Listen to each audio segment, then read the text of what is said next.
Curso de Gestão de Projetos Educacionais, podcast da aula 1. Sou o professor Paulo Henrique, estou de volta aqui com vocês, entendendo que todos já passaram pela problematização, responderam ao fórum temático e assistiram aos vídeos 1 e 2. Quem pulou alguma dessas tarefas, por favor, complete os passos da trilha e só depois retorne a esse podcast, ok? Bom, para aqueles que já fizeram esse breve percurso de aprendizagem, já devem ter percebido que estamos em fase de conceituações. O que é um projeto, um processo, e também já entramos no ambiente escolar com a proposta da situação problema a ser resolvida. Então, vamos seguir em frente.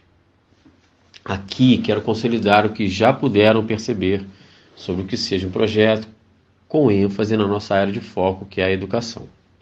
No vídeo 2, tiveram uma explicação inicial sobre o projeto, própria da área da engenharia.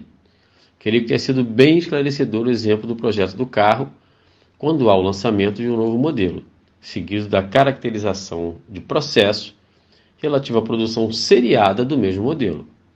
Ficou claro nesse exemplo o exato conceito e aplicação de projetos e de processos. Permitam-me acrescentar mais um exemplo, mas desta vez dentro da escola. Vamos a ele. As tarefas realizadas diariamente pelos diversos colaboradores de uma escola, ao promoverem a rotina escolar, desde a preparação das salas de aula, limpeza dos ambientes, segurança, preparo da merenda e outras atividades de natureza administrativa, compõem processos, pois requerem insumos, materiais e informacionais que são trabalhados por pessoas e algumas máquinas, e entregam os serviços, quais sejam as aulas, a comida pronta para a merenda escolar, a orientação aos alunos, desde que cheguem à escola até irem embora. E outro exemplo. Por outro lado, caso a diretora da escola receba uma solicitação ou orientação de algum órgão superior, ou mesmo por identificar uma necessidade ou oportunidade de melhoria ou alteração de algum desses processos, ela poderá instituir um projeto. O exemplo pode ser um projeto de integração aluno-sociedade, que viesse a envolver professores, funcionários da escola, no sentido de levarem à comunidade do entorno escolar algum benefício social, de educação ambiental, ou mesmo no sentido inverso, ou seja, da comunidade para a escola. Este projeto também iria requerer insumos de entrada, pessoas trabalhando, e ofereceria serviços como saída, mas não seriam o mesmo produto final da escola, aquele dos processos, que é o ensino do currículo básico como serviço final. Além disso, ocorreria um esforço transversal à rotina da escola e seria temporário. O termo projeto, então, é utilizado em diferentes situações, tanto do cotidiano profissional como pessoal, para se referir a diferentes ações, objetivos, ideias, entre outros. Ou seja, usamos de uma forma muito natural. Um projeto. São encontrados projetos em diferentes áreas do conhecimento e tipos de organizações profissionais, que podem se referir a atividades desenvolvidas por uma ou muitas pessoas, e até mesmo na área social, educacional, do governo ou iniciativa privada. Quando falamos de projeto, cada pessoa possui uma ideia diferente sobre aquilo a que a palavra remete. Pode-se pensar em projeto de vida, projeto de uma casa, como a planta de uma construção, ou um projeto de decoração, de software, projetos corporativos, como o planejamento das ações do semestre, do ano em uma empresa. E poderíamos continuar esta lista por muitos outros exemplos. Apesar de cada um desses itens se referir a ações totalmente diferentes, todos podem estar corretos dentro de sua área de atuação. E todos possuem características específicas que os tornam, de fato, projetos. Reparem que temos até mesmo os projetos científicos. Todos esses atendem àquela conceituação básica que já descrevemos, ou seja, é um empreendimento único, com início e fim determinados, que realiza ou que utiliza, recursos e é conduzido por pessoas, visando atingir objetivos pré-definidos e oferecer um resultado novo ao final. Ao pensarmos em um projeto de uma casa, como citamos anteriormente, ele se inicia com a ideia de como seria a casa, o que ela precisa ter para ser considerada uma casa, e termina com o final da construção, quando ela estará pronta para receber os moradores. Entre esses dois momentos extremos, existem diferentes atividades a serem desenvolvidas, conhecidas como objetivos intermediários, metas intermediárias.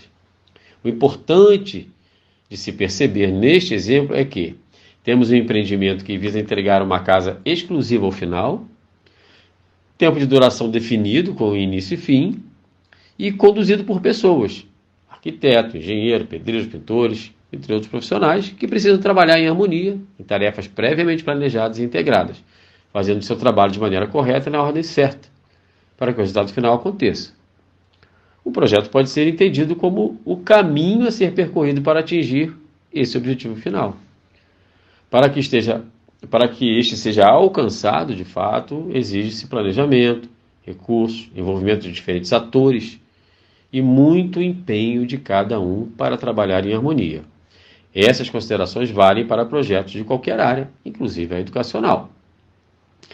Bom, como vimos, precisamos de insumos, ou seja, materiais, serviços e informações também. Muitas vezes, para um projeto acontecer, eu preciso de informação, de algo que eu ainda não conheço, para que eu consiga produzir algo. E essas informações me remetem a áreas de conhecimento. Tudo isso é processado em atividades durante aquele tempo pré-definido, para que ao final, num prazo bem definido, eu entregue um serviço ou algo material novo, ou seja, exclusivo, aquilo que ainda não foi produzido antes em nenhum outro processo. Enfim, o que nós temos ao final é a necessidade de algo novo, por isso eu instituí um projeto. No nosso caso, o projeto de vida que os alunos precisam fazer, cada um deles entregará para si mesmo, ao final, a conclusão daquilo que definem para eles, num prazo, muitas vezes curto para nós, mas para eles, em função da idade, é no mínimo um prazo médio ou longo. Quando nós perguntamos ao aluno do ensino médio como ele se enxerga, ou como ele se enxerga daqui a 3 anos, 5 anos, realizando qual curso superior, ele pode não conseguir responder. Ou se ele vai diretamente ao mercado de trabalho após o ensino médio, ele pode também não saber responder. Enfim, o nosso projeto, nesse caso, em discussão, que foi colocado como situação-problema para vocês, é que vamos fazer um projeto para que o projeto de vida de cada um desses alunos seja construído por eles mesmos, sob a nossa mediação. E aí eu venho, para finalizar, tentar ajudá-los na condução da resposta ao fórum temático, que foi solicitado no início da aula e para o qual eu pedi reflexão. Nós precisamos entender quais são os requisitos desse nosso projeto. Nós, professores, vocês que foram desafiados a conduzir esse projeto de vida dos alunos. Quais são os requisitos legais? Nós sabemos que existem as orientações da NCC. Nós temos um público-alvo a ser compreendido. Quais são as áreas de conhecimento que vão ser mobilizadas para que essa mediação com esses alunos possa acontecer? Que tempo nós temos para isso? Enfim, entre outros. Estaríamos aí já construindo o que nós chamamos de escopo do projeto. Faz parte da metodologia do gerenciamento de projetos construir o escopo desse projeto. E, mais adiante, vamos discutir também essa parte do gerenciamento de projetos, como outras. Fico por aqui, desejo ótimos estudos a todos, até a próxima aula.